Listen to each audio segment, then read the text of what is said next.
please welcome Dr. Jessica Barker.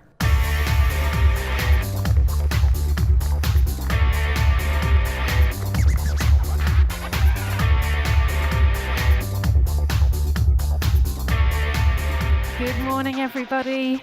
Thank you all so much for coming to see my keynote this morning, where I'm talking primarily about the psychology of fear.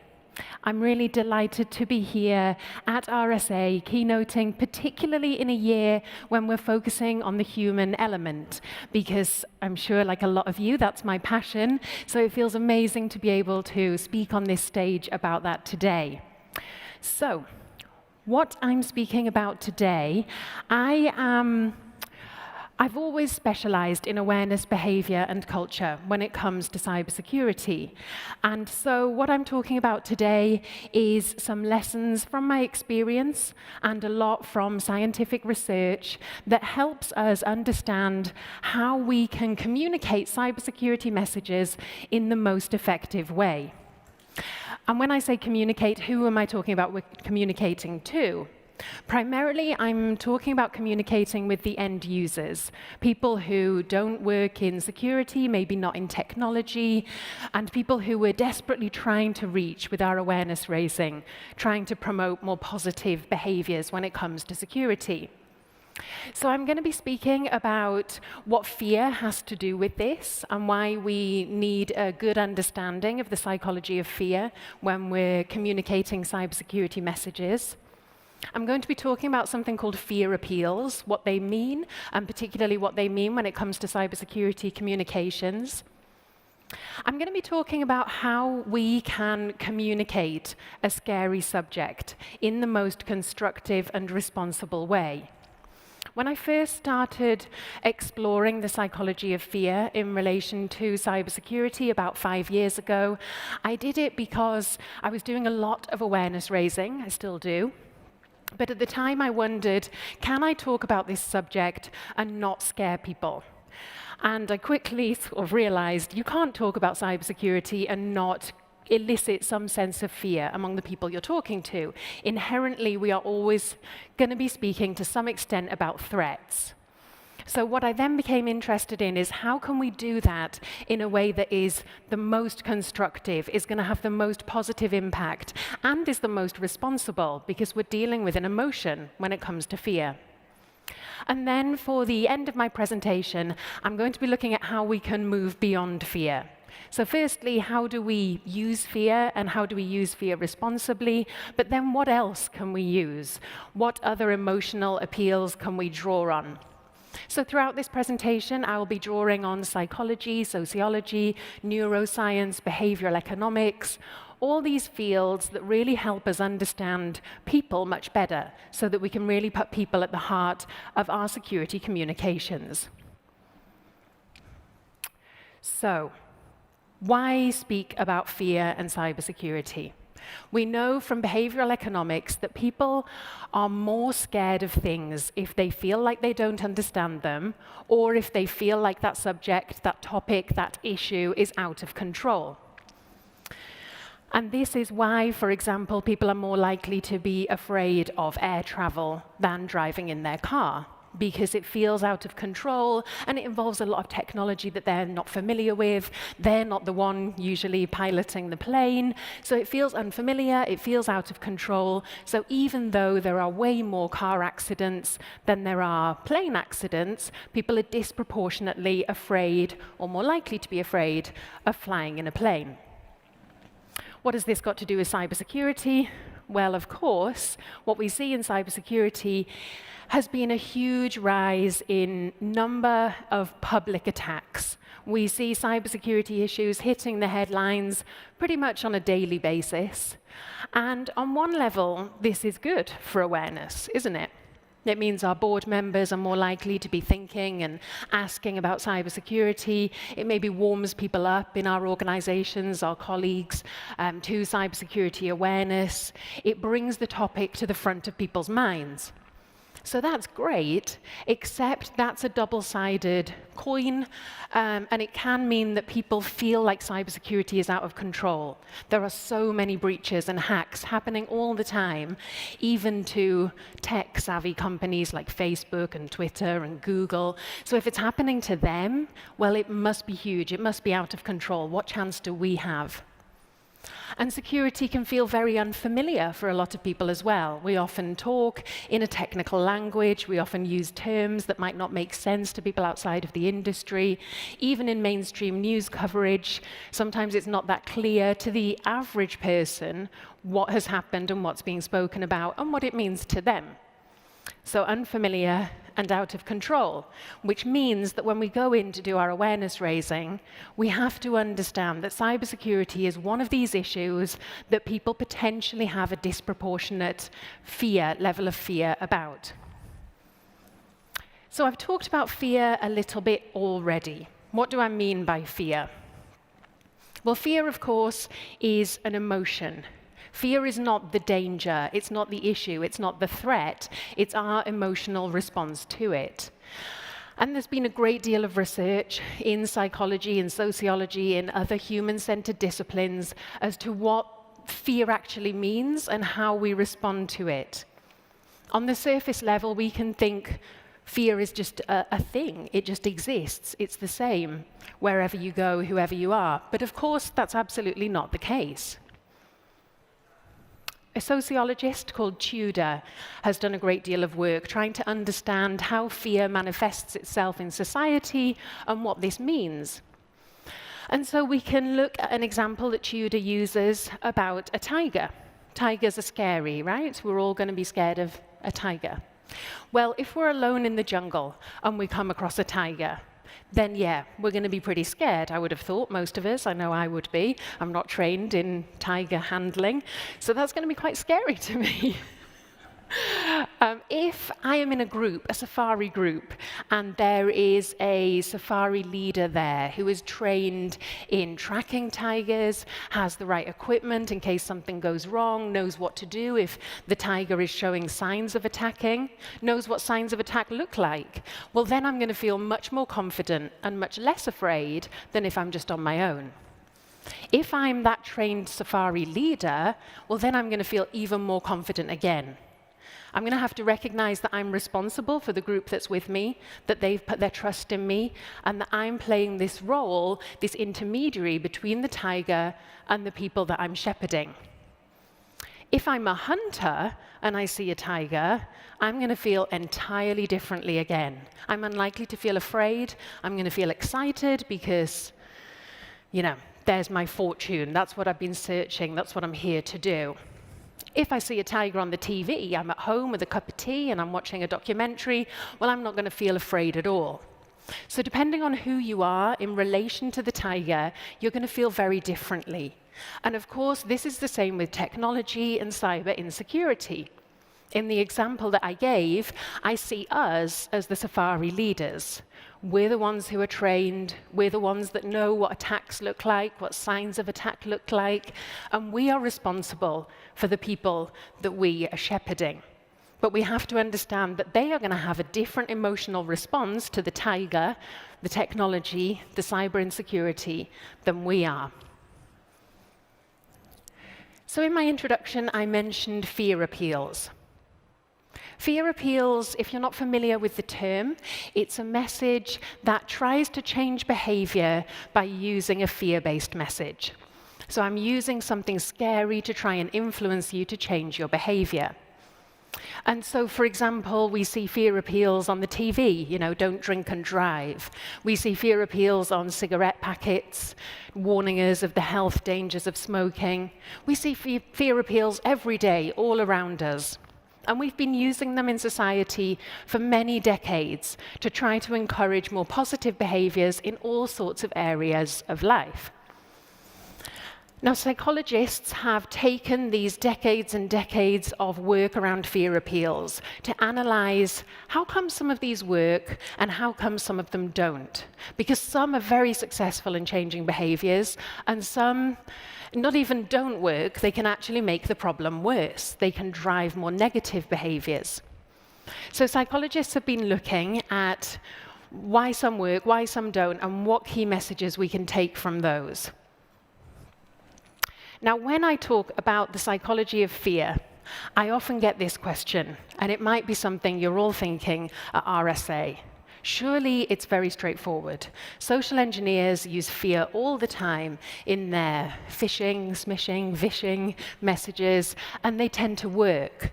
So isn't it straightforward? Isn't it easy? If they're doing it, why can't we do it as well? And it's a very good question. The research shows that if you are trying to promote, trying to encourage, trying to elicit a knee-jerk, immediate reaction, then fear works. So perfect for a phishing email. You can scare someone into what behavioral economics call a hot state, basically the thinking fast part of the brain. You can encourage someone to get into that clouded emotional state where they'll react really quickly without thinking it through. So for an immediate reaction, fear is good. If you're trying to encourage long-term behavioral change, it becomes much more complicated. And this is why social engineers, cyber criminals, can use fear really very effectively in their attacks, but we need to be much more intelligent and considered when we're using fear-based messaging ourselves. So one of the most fundamental pieces of research around fear and fear appeals was conducted by a psychologist called Leventhal. And Leventhal had been charged with looking at trying to increase the rate of tetanus vaccination. So Leventhal was given this challenge. People, particularly in the US, some decades ago, weren't getting the tetanus vaccine, even though it was a pretty simple thing to do, and it was proven to be very effective. So Leventhal was asked to look into this and to try to drive the rate of people having the tetanus vaccine. So Leventhal and his teams took groups of students and they tried to scare them into getting the vaccine. They showed them horrible images, described the symptoms of tetanus in great detail, and really tried to encourage people to go and get the vaccine. They found that scaring people really didn't work. People left the sessions saying, I'm really scared, I'm going to do something about it, I'm going to go and get the vaccine. Almost 100% of people said that. Less than 1% actually went and got the vaccine. So simply scaring people wasn't working. They took other groups of students, they used the same fear-based messaging, but then they gave them lots of tools to go and get the vaccine. So a researcher sat down with these students, they gave them a map of the campus, they pointed out where they were, where the experiments were taking place, they showed them where the health center was, they gave them the opening times of the health center, they asked where they lived and helped them map a route. You know, how are you going to get to the health center to get the vaccine? When are you going to go? When are you going to make an appointment? So they really gave the individuals the tools to go and get the vaccine. They checked back with these groups some weeks later, and of course compliance wasn't 100%, but out of everyone that said they would have the vaccine, which was about 100%, 30% of people did. So compared to that 1%, much more effective when people actually were given the tools and the roadmap of how they could go and get the vaccine. So based on Leventhal's work, there was a lot more research done into fear appeals, when they work and when they don't. And it's led to this, the extended parallel process model. Psychologists have produced this to help explain how to create a fear appeal that is more likely to be effective.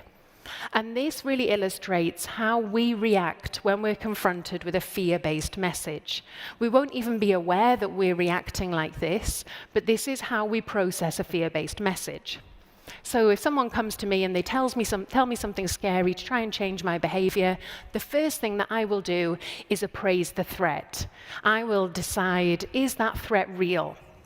Are there cyber criminals out there hacking people, stealing data? I think we're at a point where most people would agree, yes. So people appraise that threat and they would probably be convinced, yes, the threat of cyber insecurity is real. What we then do is we consider our susceptibility. So we have to be convinced not only that the threat is real, but that it applies to us. And if people feel like, yeah, there's criminal hackers out there stealing data, but why would they want my data? If they feel like that, if they feel like they would not be targeted or caught up in cybercrime, we've lost them. So according to this model, we have to convince people the threat is real and, crucially, that it applies to them. They have to feel that they are susceptible to the threat. Then the most important message that has to come through is the efficacy. People will go on from thinking, is the threat real? Does it apply to me? Is there something that I can do about it? And will that work? So people will appraise the efficacy of the message if it's having better passwords. Is it going to improve my security to have better passwords? Is that going to work? Is that something I have the time, the ability, the knowledge, and the tools to do? And people have to feel that they can do it and that it will be successful for them to actually engage in our fear-based message.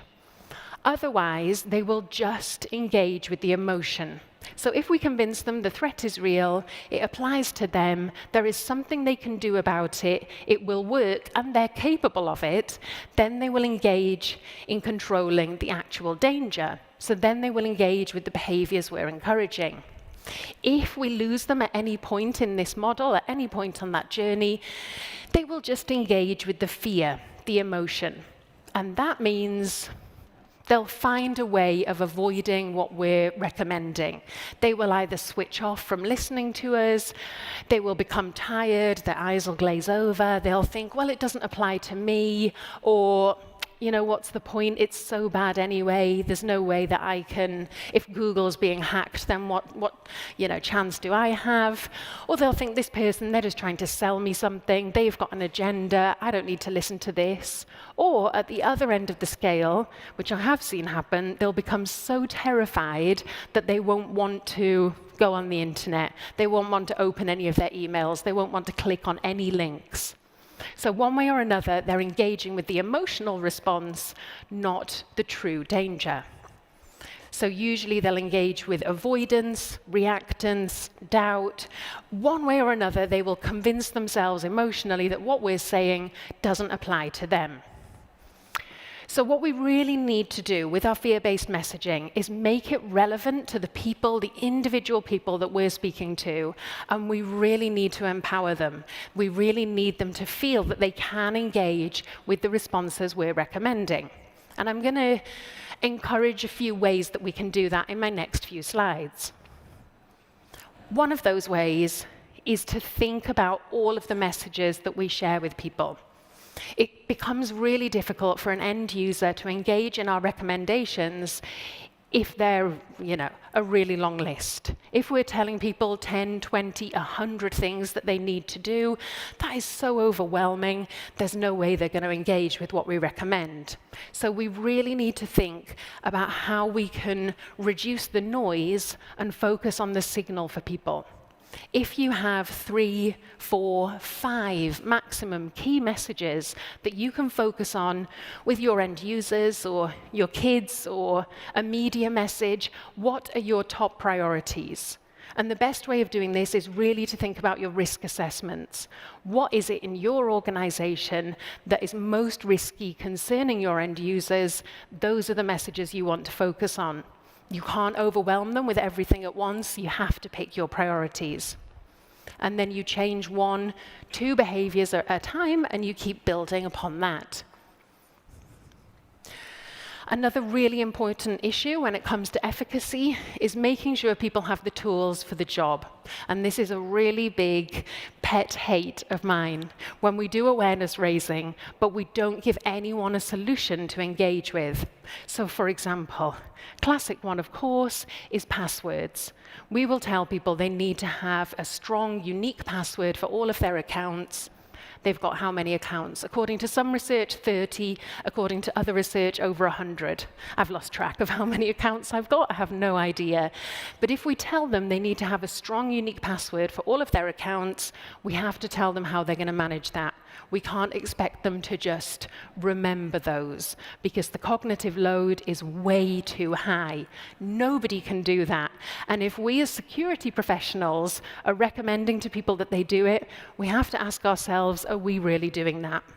We are either using a password manager, great, writing them down, that's okay in some scenarios, or we're reusing weaker passwords. If we can't do it, we can't ask them to. So if you're in an organization that is doing awareness raising about passwords, but doesn't have an enterprise-level password management tool and isn't rolling that out with good workshops, you're asking people to do the impossible, and they're going to switch off, not just from that message, but potentially from other security messages as well. And then what we really need to do is make sure people feel empowered, that they feel confident. This is one of the big issues I see when I do awareness raising in clients, is people feel intimidated by technology in general often, but also really by security. They feel like they don't want to ask the stupid question. They feel like if they get something wrong, the finger's going to be pointed at them, they're going to be blamed, they're maybe going to be laughed at. So people do not feel psychologically safe when it comes to security in their organization. So we need to encourage people to feel confident and also to feel intrinsically motivated to engage in security, because that's really the only way we can get them to long-term change their behaviors. How do we do that? One of the key things, from my point of view, is to shift our messaging. We generally, in security, understandably, we're quite negative. We generally are quite pessimistic with our messaging. And of course we are, because we're usually dealing with a negative. We're dealing with threats. But the problem with that is that people are far more likely to engage with a positive message than a negative one. So if we keep hammering the negative messages and questioning why people aren't engaging with them, we need to think about how people respond to messages and whether we can actually change our messaging to be more effective. People are far more likely to engage with a positive message, and we see this all the time on social media. This is why we love the likes and the retweets and all of the positivity that we get when someone engages with a post, because it triggers that dopamine hit in our brain that we don't get from a negative message. So how do we do this in security? Well, partly it's about not just punishing bad behaviors, but more importantly, looking at how we can positively reinforce good behaviors.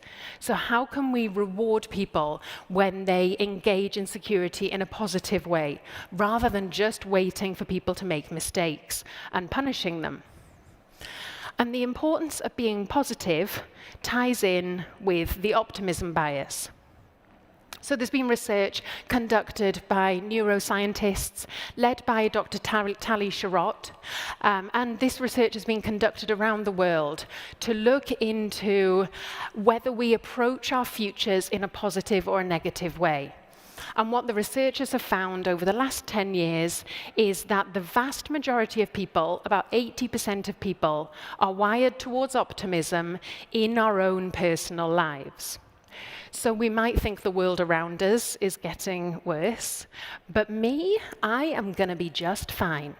And this optimism bias persists regardless of geography, of gender, of ethnicity, of socioeconomic status. Regardless of any demographic factor, most people are wired towards optimism about their own future.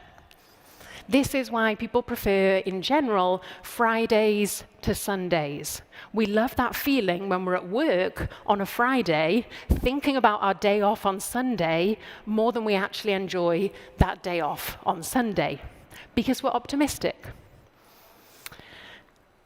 What has this got to do with cybersecurity? Well, the research shows that optimism persists in the face of statistics. So you can talk to people about negative facts. You can tell people how many hacks are taking place, how much money it's costing, how it can target or damage them. And people will think, yeah, that might be happening to everyone around me, but me, I'm going to be just fine. It's like if you ask someone on their wedding day what the rate of divorce is. People know that a good proportion of marriages end in divorce. Do you think your marriage is going to end in divorce? How many people on their wedding day would think it would? Nobody does, because it doesn't happen to me. Why would hackers want my data? And so, for example, from this research by Sharot and her team, they asked people how likely they thought they were of getting a terrible disease like cancer. And the average response was, about 10% maybe. So the researchers said to them, well, unfortunately, we all have a statistical likelihood of 30% of developing cancer in our lifetime. Now you have that fact, how likely do you think you are of developing cancer? Maybe 11%? People don't think it's going to happen to them. So if we keep trying to use facts, negative facts, to drive our awareness raising, unfortunately, it's going to keep falling flat because it doesn't convince the individuals that it relates to them. So that sounds like quite a pessimistic message, ironically. But the good news, and it's so obvious, but the research supports it. The good news is that optimism makes people try harder. If you give people an optimistic message, of course, they are far more likely to engage in it than a negative message.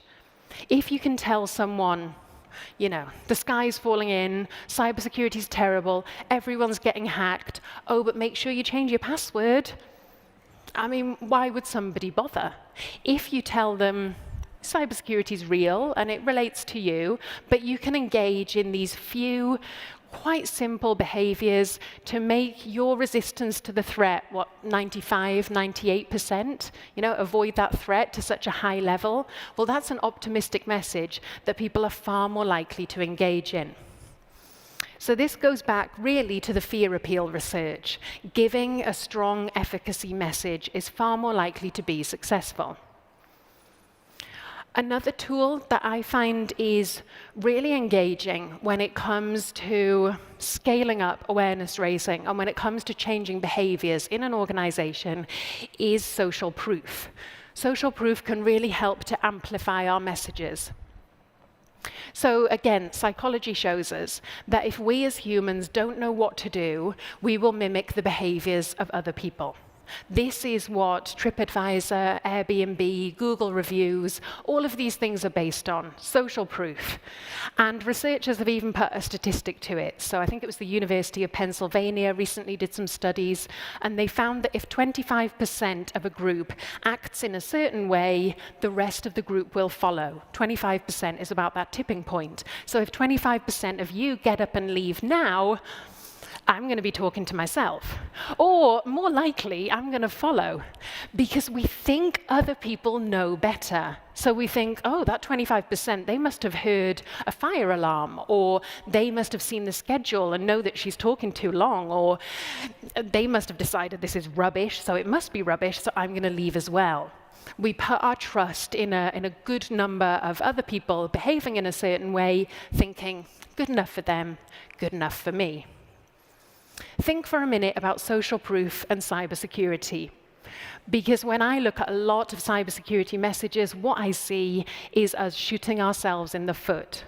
For example, we try and do awareness raising where we tell everyone how many bad passwords there are out there on the internet. And we think we're scaring people into looking and saying, what? There's that many people using password 1 as a password? That's ridiculous. Instead, according to social proof, what we're doing is we're saying, everyone else is using a terrible password, so you don't need to worry about it. So people hear this message, they hear the fact that there's loads of people using weak passwords out there, and they think, sweet, I'm fine. Everyone else is using a bad password. There's no need for me to change either. So how can we use social proof to our advantage? Well, if you're in an organization that does phishing simulations, perhaps you communicate the rate of people that click on the link. So most communications go along the lines of, we did a phishing simulation and 20% of people clicked the link. That's really bad. Do better next time. According to social proof, we would be way more effective if we said, we did a phishing simulation, 80% of people did not click the link. That is fantastic. Next time, if you're in that 20%, join the majority of your colleagues and keep our organizations safe. That's an empowering message, that's an engaging message, and that's a message that builds on social proof. I always think this is a very funny story when it comes to social proof. Has anybody heard about the shed in Dulwich in London? So this was a journalist who wanted to see whether he could turn his garden shed, does that translate to a US audience, a shed? Yes, thank you. Wanted to turn his garden shed on TripAdvisor into a restaurant. His shed was not a restaurant. It was full of the usual things that sheds are full of. But he put it up on TripAdvisor, and he got a few people to do some reviews. And he basically used social proof on TripAdvisor to end up getting his shed as the top-rated restaurant in his area, despite never having served any food. So that's funny enough, but what he then decided to do was actually open the shed one night for dinner. He was getting calls, people trying to book into his shed, and he's saying, I'm really sorry, we're booked up for the next 6 months. That's fine, I'll book in 6 months' time. So they opened up the shed, and he got some microwave meals, and people booked tables, and they went and they were served these microwave meals. And because of social proof, they went away saying, that was the best meal I've ever had. Can we come back next year for my big birthday? And gave amazing reviews on TripAdvisor. All because they had been primed to think that the shed in Dulwich was the best place they could eat. So I love that example about social proof because it shows the power of social proof, but also because it's funny. And I love whenever you can get a chance to be funny, particularly when talking about cybersecurity. People don't really expect us to be funny. People come into awareness raising thinking it's going to be dry, it's going to be boring, and there's so many funny things we can talk about. And it's good to be funny because research shows that a funny or a weird message is more memorable. People are more likely to go away and remember that. However, just like fear, using humor comes with a warning. We have to understand that there are different ways that you can use these emotions to be effective, but that if you don't know what you're doing, they can actually backfire on you. So, speaking of humor, the CDC campaign about the zombie apocalypse. CDC wanted to do a big campaign about pandemics, and they chose the zombie apocalypse kind of analogy to encourage people to prep like a go bag of all the stuff that they would need. And they were delighted, as any awareness professional would be, to see this campaign go viral. People loved it. They thought it was hilarious. They were sharing it on social media. They were watching it. They were talking about it. So the CDC built on this. They did more and more communications around this theme. Absolutely brilliant. What they didn't do, though, is check whether it was having the intended result in terms of behavior. So some researchers did then look into it. They looked into whether this humorous campaign was actually driving positive behavior. And they found that when they compared people who had seen the CDC zombie campaign with people who hadn't, that actually the people who hadn't seen it were more likely to be prepared for a zombie apocalypse than the people who had. And the researchers concluded that basically the humor of the message, unfortunately, undermined the efficacy. So people thought it was so funny that it couldn't be real. So they didn't take it seriously, and they didn't engage in the behaviors that the CDC actually wanted to drive. So it's a really good example of the fact that awareness does not always lead to behaviors or the behaviors that we want. And another example of that would be the Got Milk campaign. I mean, everybody knows this slogan, right? Surely that's a successful awareness campaign. It was extremely popular. But throughout the use of the campaign, milk consumption kept declining.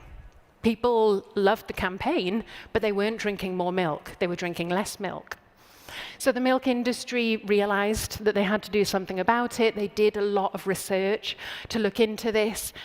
And they found that it just wasn't engaging people to actually change their behaviors and how they felt about drinking milk. And they discovered a few things that would change those behaviors, and that did.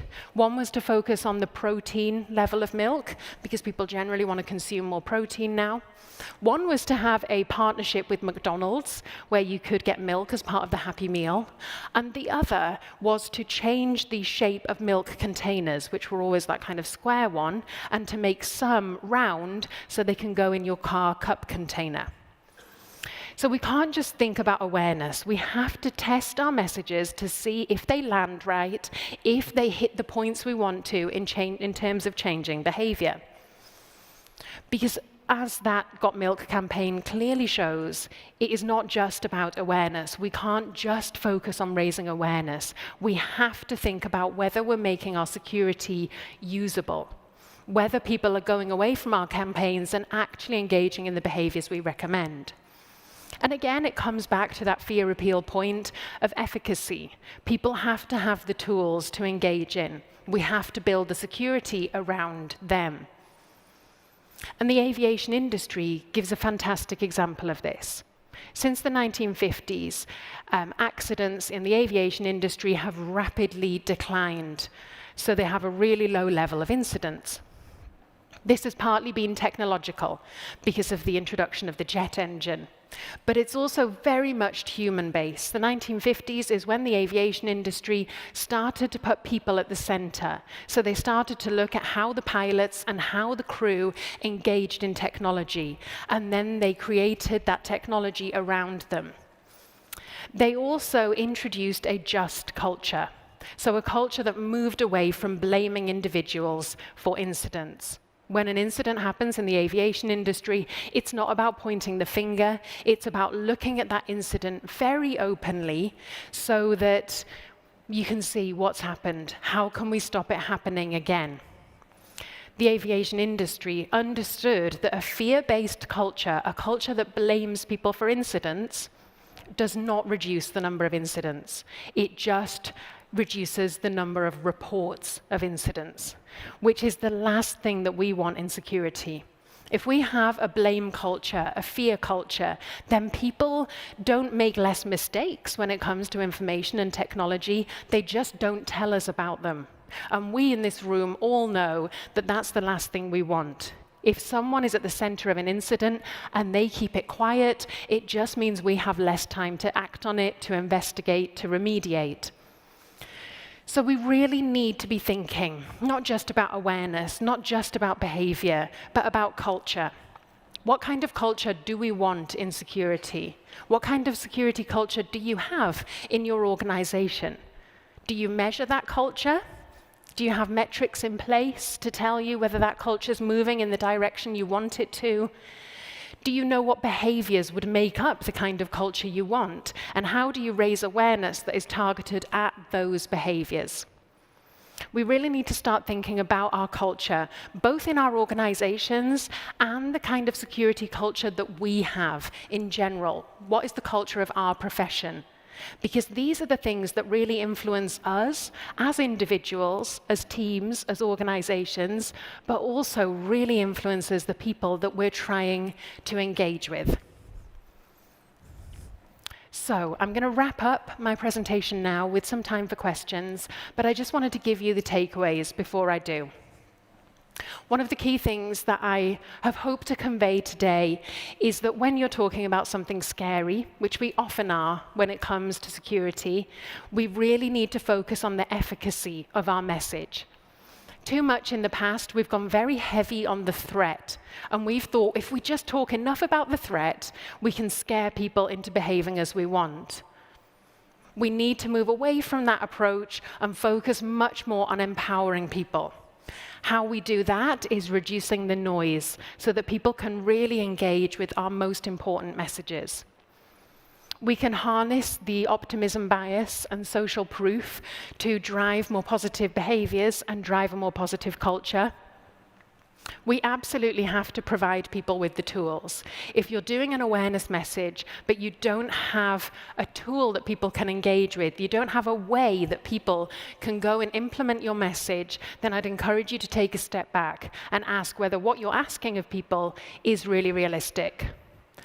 And really underpinning all of this is harnessing a more positive culture in cybersecurity so that people in our organizations feel they can come to us with an incident, with a question, with a concern, and so that we can have the kind of culture that actually looks at incidents without blaming people and means we're far more likely to increase the reporting.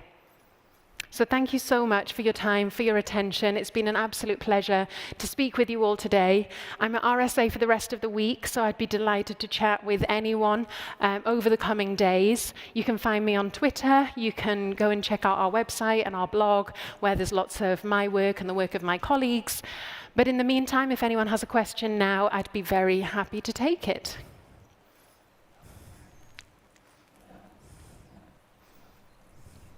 We have a question here. I think there's a mic coming.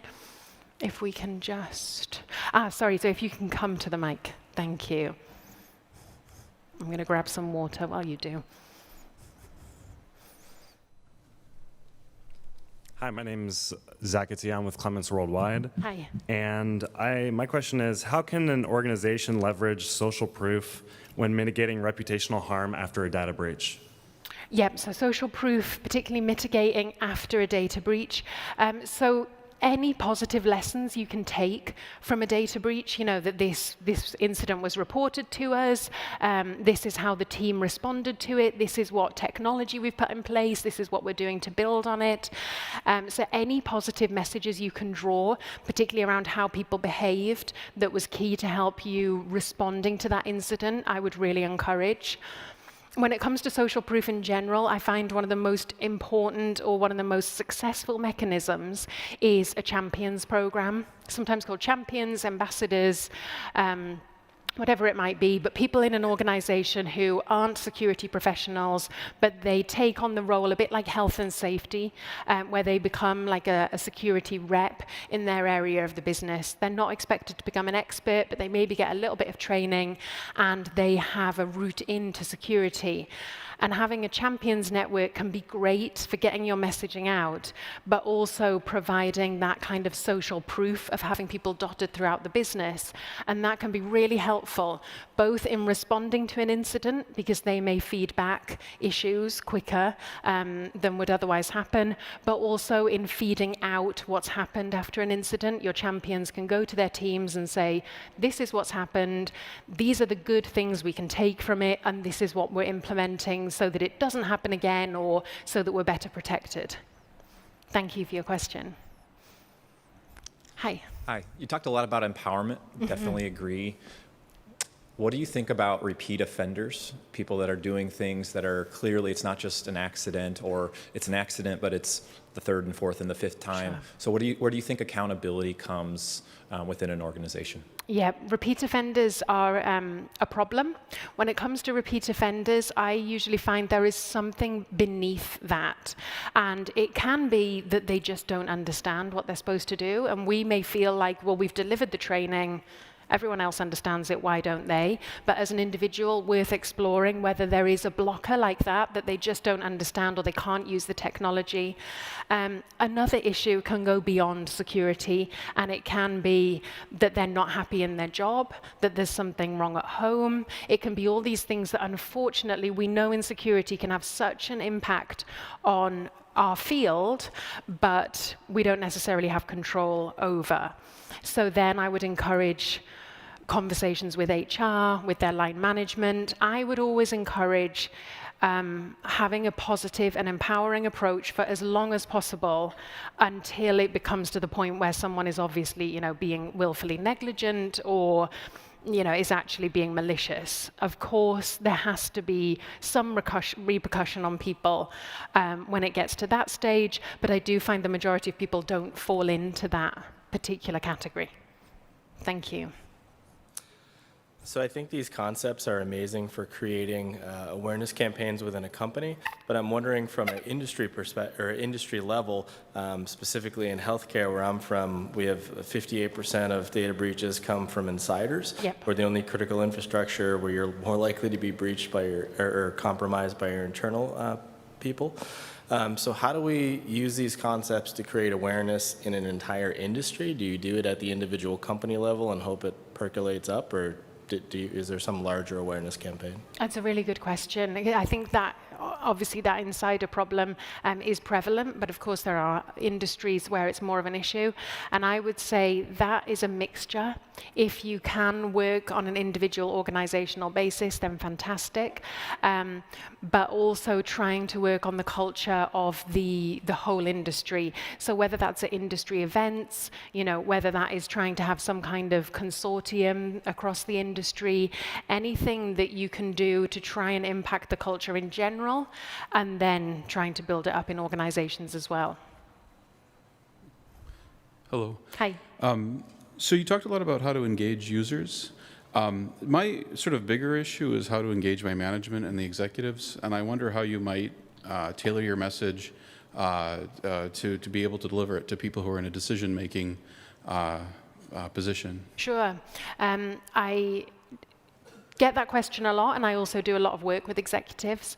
I do find that social proof is really impactful for executives. So one of the most common questions that I get from boards is, how do we compare to other organizations? So if you can make it relevant to them by showing what other organizations are doing, how other organizations have been impacted by the threat, any organization that they relate to that's in the same sector that they compete with, then fantastic. I also find that efficacy with executives is really important. They don't want to hear just about problems. They want to know very quickly, what can we do about it? So always kind of going in with a plan of what you want from them, what they can do. And the other thing that I have found very effective with executives is, again, kind of goes back to social proof. Sometimes, for example, if you've got to present to the board and you've got 15 minutes, half an hour maybe, it's very hard to persuade them in that time. So you need to do like a pincer movement in the run-up to that meeting. And you basically want to get people who are around that table on your side before you go in. So whether that's trying to directly grab one of them for coffee in the weeks beforehand, someone who's been a bit sympathetic to the cause before, trying to get them to be a champion for you in the room is going to be the most effective way. Or maybe you have to, it depends on the organization and the hierarchy, but maybe you have to go up through the levels to get to that individual or those couple of individuals who, when you are voicing your concerns and what you want, they're going to be sat around the table influencing their peers, saying, you know what, he's right, we need to do this, I'm fully on board with it. And then it provides that social proof for the other board members. Hope it helps. Yes, hello. There's a point where I look at cyber at the beginning was the objective was to create the fear to get the people to understand there was a problem. There's a crossover point. We know fear is the false evidence appearing real, so we have a situation where we're now past the point of, let's say we understand that the ones who make big decisions understand this is a problem. You're saying we're at that point, these are the techniques you use beyond that. But what would you do before that? To say, I look at the climate change, they use symbol at that same point. So I'm just trying to understand a little bit, how would you get before that? Because there's still pockets where people don't understand that. We had other discussions this morning where millennials are actually more susceptible to being attacked than, let's say, other folks who've been in it a lot longer. So just to hear your point. Sure. So what you're saying is, are there some groups of people where this approach doesn't work? We need to kind of take it back a level. I don't really think so. I think it's the research shows, and I have found it's never successful to go heavy on the fear. And if you think back to what we've been doing over the last few decades, I think the proof is in the pudding. Like, we haven't been successful in just hammering the fear. So I would say, however, whatever level of awareness a group has, of course you need to get them to understand the threat and that it's susceptible to them, but then you need them to feel empowered, otherwise they just won't switch on to the message. So you talked about moving away from a culture of blaming the end user, Sure. right, and having more kind of an open culture. What I'm struggling with is, where do you draw the line between consequence management and having that open culture to make sure that you have some governance Sure. within place, so you distinguish between someone who's intentionally doing something and someone Yeah. doing it, through a mistake or something, of that nature. Yeah, of course, it has to be balanced. One thing I do find, though, is an empowering and positive security culture tends to be more beneficial in that kind of malicious insider threat as well, partly because if everybody is feeling engaged in security and if everyone is practicing more positive behaviors, those that willfully are not stand out so much more. So it actually, and people then care about that, and they're more likely to say, hey, Jess is being a little bit strange with how much she's downloading, like, I don't know, maybe you want to look at that. So the more positive culture, I think, actually has a positive impact on malicious insiders. As I said earlier, of course, a positive approach has to be balanced with some consequences for people who are willfully negligent or malicious. But we can't keep treating everyone who makes a mistake as if they should be punished. Thank you, and that is time. So thank you all so much for your attention. Thank you for your questions. I really appreciate it. Thank you.